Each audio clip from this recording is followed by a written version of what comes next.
بالله من الشيطان الرجيم بسم الله الرحمن الرحيم يا بني إسرائيل اذكروا نعمتي التي أنعمت عليكم وأني فضلتكم على العالمين واتقوا يوما لا تجزي نفس عن نفس شيئا ولا يقبل منها عدل ولا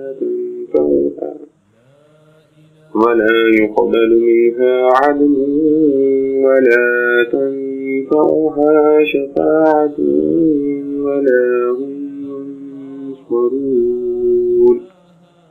اے بنی اسرائیل، یاد کرو احسان ہمارے جو ہم نے تم پر کیے اور اس کو کہ ہم نے تم کو بڑھائی دی اہل عالم پر، اور ڈرو اس دن سے کہ نہ کام آوے کوئی شخص کسی کی طرف سے ذرا بھی، اور نہ قبول کیا جاوے گا اس کی طرف سے بدلہ، اور نہ کام آوے اس کو سفارش، اور نہ ان کو مدد پہنچے۔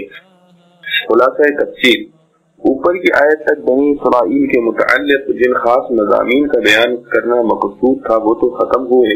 اب ان مضامین کی ابتدائی تمہید جس کے اجمال کے یہ سارے مضامین تفصیل تھے اس کو دوبارہ پھر بیان کرتے ہیں، جن کا مقصد یہ ہے کہ تمہید کا مضمون خاص یعنی ترغیب کے لیے انعام عام و خاص کا یاد دلانا، اور ترغیب کے لیے قیامت کو پیش نظر کر دینا بوجہ تکرار خوب ذہن نشین ہو جائے، کیونکہ مقصود اعظم کلیات ہوتے ہیں جن کا خود استحضار ان کی اختصار کی وجہ سے سہل اور آسان ہوتا ہے، اور بوجہ جامعیت اور انطباق کے ان کے ذریعے سے ان کے جزئیات کو محفوظ رکھنا آسان ہوتا ہے، اور محاورات میں یہ طرز بلیغ بھی اعلیٰ درجے کا سمجھا جاتا ہے کہ مفصل اور متوازن بات کرنے سے پہلے ایک مجمل عنوان سے اس کی تقریر کر دی جائے جس کا قدر مشترک تمام تفاصیل کے سمجھنے میں معین و مددگار ہو، اور آخر میں بطور خلاصہ اور نتیجہ تفصیل اسی مجمل عنوان کا پھر اعادہ کر دیا جائے۔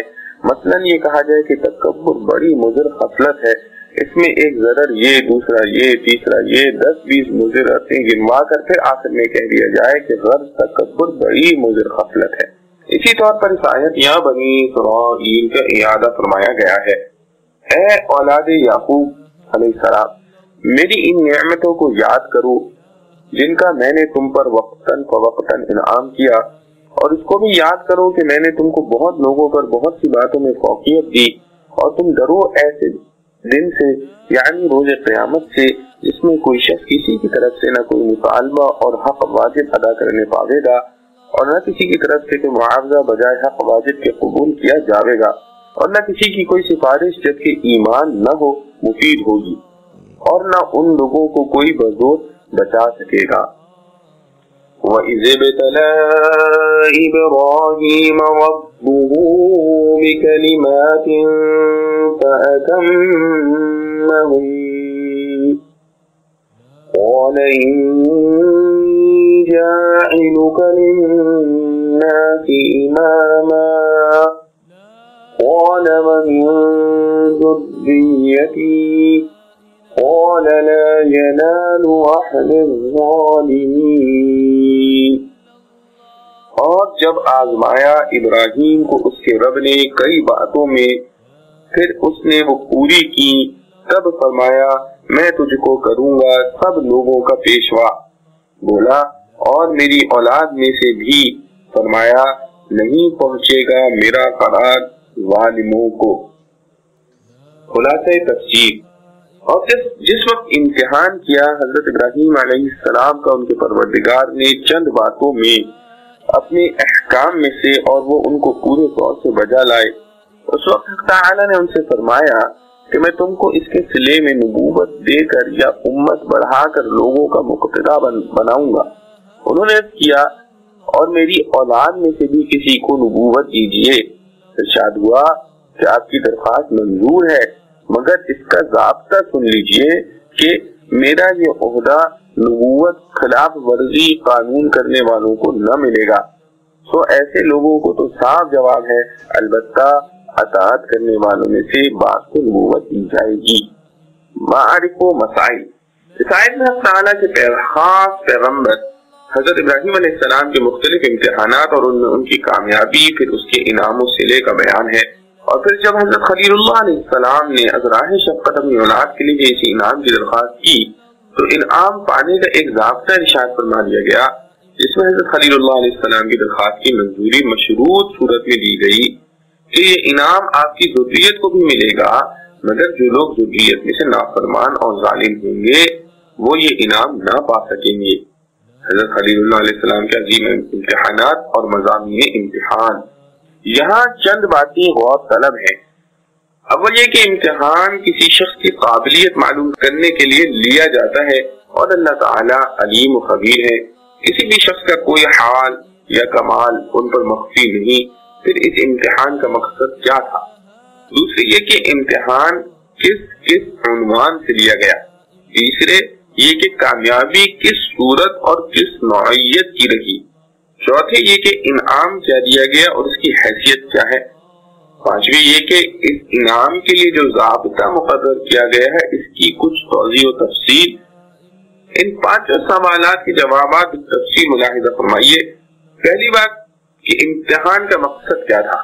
قرآن کے ایک لفظ ربہ نے اس کو حل کر دیا ہے، جس میں یہ بتلایا گیا ہے کہ اس امتحان کے ممتحن خود اللہ جل شأنہ ہے، اور ان کے اسماء حسنہ میں سے اس جگہ لفظ رب لا کر شان ربوبیت کی طرف اشارہ کر دیا گیا ہے، جس کے معنی ہے کسی چیز کو آہستہ آہستہ درجے کمال تک پہنچانا۔ مطلب یہ ہوا کہ ابراہیم علیہ السلام کا یہ ابتلاء امتحان کسی جرم کی پاداش میں یا نامعلوم قابلیت کا علم حاصل کرنے کے لیے نہیں، بلکہ شان تربیت و ربوبیت اس کا منشا ہے۔ ان آزمائشوں کے ذریعے اپنے خلیل علیہ السلام کی تربیت کر کے ان کے درجات و مقامات تک پہنچانا مقصود ہے۔ پھر اس جملے میں مفعول کو مقدم اور فاعل کو مؤخر کر کے یہ یوں ارشاد ہوا وَإِذِ ابْتَلَىٰ إِبْرَاهِيمَ رَبُّهُ، اس میں ابراہیم علیہ السلام کی جلالت شان کو اور نمایاں فرمایا گیا۔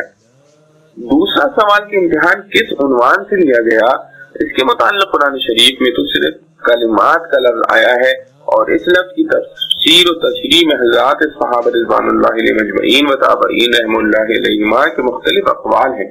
کسی نے احکام الہیہ میں سے 10 چیزیں شمار کی، کسی نے 30 بتلائی ہیں، اور کسی نے اور کچھ کم و بیش دوسری چیزیں بتائیں، لیکن حقیقت یہ ہے کہ ان میں کچھ اختلاف نہیں، وہ چیزیں سب کی سبھی حضرت خلیل اللہ علیہ السلام کے مضامین امتحان تھے۔ ائمہ تفسیر ابن جریر رحمۃ اللہ علیہ اور ابن کثیر رحمۃ اللہ علیہ کی یہی رائے ہے۔ اللہ تعالیٰ کے نزدیک علمی مشغافیوں سے زیادہ قابل قدر اخلاق و کردار کی عملی ثابت قدمی ہے۔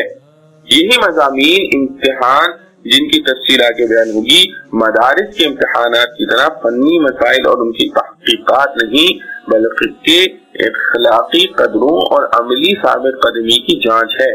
اس سے معلوم ہوا بارگاہ عز و جلال میں جس چیز کی قیمت ہے وہ علمی و شگافی نہیں بلکہ عملی اور اخلاقی برتری ہے۔ اب ان مضامین امتحان میں سے چند اہم چیزیں سنیے۔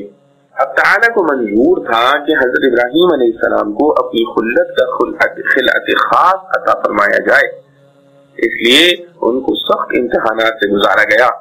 پوری قوم کی قوم حتیٰ کہ اپنا خاندان سب کے سب بت پرستی میں مبتلا تھے، سب کے عقائد و رسوم سے مختلف ایک دین حنیف ان کو عطا کیا گیا، اور اس کی تبلیغ اور قوم کو اس کی طرف دعوت دینے کا باری گراں آپ پر ڈالا گیا۔ آپ نے پیغمبرانہ جرأت و ہمت کے ساتھ بے خوف و خطر قوم کو خدائے وحدہ لا شریک لہ کی طرف بلایا، بت پرستی کی شرمناک رسم کی خرابیاں مختلف عنوانات سے بیان کی، عملی طور پر بتوں کے خلاف جہاد کیا، پوری قوم کی قوم آمادہ جنگ و جدال ہو گئی۔ بادشاہ وقت نمرود اور اس کی قوم نے آپ کو آگ میں ڈال کر زندہ جلانے دینے کا فیصلہ کر لیا۔ اللہ کے خلیل علیہ السلام نے اپنے مولا کی رضامندی کے لیے ان سب بلاؤں پر راضی ہو کر اپنے آپ کو آگ میں ڈال دینے کے لیے پیش کر دیا۔ اللہ تعالیٰ نے اپنے خلیل علیہ السلام کو امتحان میں کامیاب پایا تو آپ کو حکم دیا قلنا یا نار کونی بردا وسلاما علی ابراہیم، ہم نے حکم دے دیا کہ اے آگ تو ابراہیم علیہ السلام پر ٹھنڈی اور ذریعہ سلامتی بن جا۔ جس نہ کہ حکم خداوندی آتش نمرود کے متعلق آیا تو حکم کے الفاظ عام تھے، کسی خاص آگ کی تعیین کر کے حکم نہیں دیا گیا تھا۔ اس لیے پوری دنیا میں جہاں کہیں آگ موجود تھی اس حکم خداوندی کے آتے ہی اپنی اپنی جگہ ہر آگ ٹھنڈی ہو گئی۔ نار نمرود بھی اس زمرے کا فرد بن کر ٹھنڈی پڑ گئی۔ قرآن میں لفظ بردن کے ساتھ سلامن کا اضافہ اس لیے فرمایا گیا ہے کہ کسی چیز کی ٹھنڈک حد اعتدال سے بڑھ جائے تو وہ بھی برف کی طرح تکلیف دہ بلکہ مہلک ہو جاتی ہے۔ اگر لفظ سلامن ارشاد نہ ہوتا تو ممکن تھا کہ آگ برف کی طرح ایسی ٹھنڈی ہو جاتی جو بجائے خود ایک عذاب بن جاتی، جیسے جہنم میں ایک عذاب زمہریر کا بھی ہے۔ اس امتحان سے فارغ ہو کر دوسرا یہ امتحان یہ لیا گیا کہ اپنے اصلی وطن کو چھوڑ کر شام کی طرف ہجرت کر جائیں۔ حضرت ابراہیم علیہ السلام نے رضا خداوندی کی طرف میں قوم وہ وطن کو بھی خیر بات کہہ دیا اور ماں اہل و عیال ہجرت کر کے شام میں چلے آئے۔ اب قوم و وطن کو چھوڑ کر ملک شام میں قیام کیا ہی تھا کہ یہ حکم ملا کہ بی بی ہاجرہ رضی اللہ عنہا اور ان کے شیرخوار بچے حضرت اسماعیل علیہ السلام کو یہاں ساتھ لے کر یہاں سے بھی کوچ کریں۔ جبرائیل امین آئے اور انہوں دونوں کو ساتھ لے کر چلے۔ راستے میں جہاں کوئی سرسبز جگہ آتی تو حضرت خلیل علیہ السلام فرماتے کہ یہاں ٹھہرا دیا جائے۔ جبرائیل علیہ السلام فرماتے کہ یہاں کا حکم نہیں، منزل آگے ہے۔